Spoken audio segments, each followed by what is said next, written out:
Assalomu alaykum va rahmatullohi va barakatuh. Sizlar sport bilan ikki nomli challenge'imiz bugun 94-kunidamiz. Yangi hikoyat beraman. Payg'ambarimiz sollallohu alayhi va sallam silay rahim qiladigan, qarindoshlarni yo'qlaydigan hamda ziyorat etadigan, qizlarni tez-tez holidan xabar oladigan hamda nabiralari bilan birga o'ynaydigan bir zot edilar.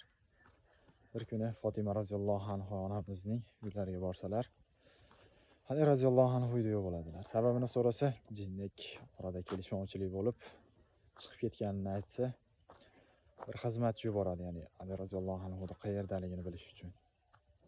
Borib qidira-qidira bir masjidda insonni topadi, ya'ni Ali roziyallohu anhu topib xizmatchi bu xabarni yetkazadi payg'ambarimizga.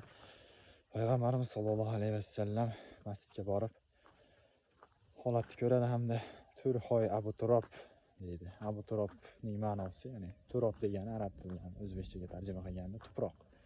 Abu Turob tuproqli, tuproq tekkan odam deb tarjima qilinadi. Muharrir shunday degan. Ya'ni turgizib yuzlarini tuprog'ini artib, ya'ni changga bulangan joylarni artib uyga borgan ekanlar. Ya'ni bundan xulosa shuki, qizlardan so'ramadilar, ya'ni orada nima ish bo'ldi, qanday voqea bo'lib o'tdi yoki-da kuyovdan so'ramadi.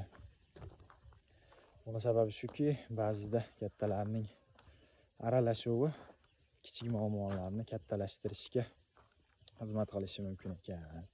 Bundan tashqari, ular qanday urushgan bo'lsa, shunday yarashishi hamda Alloh yashirgan sirni, uydagi sirni kimgadir yetkazmaslikni bu bilan bizga o'rgatgan ekanlar. Nabaviy tarbiya, Adham Sharqoviy muallifi.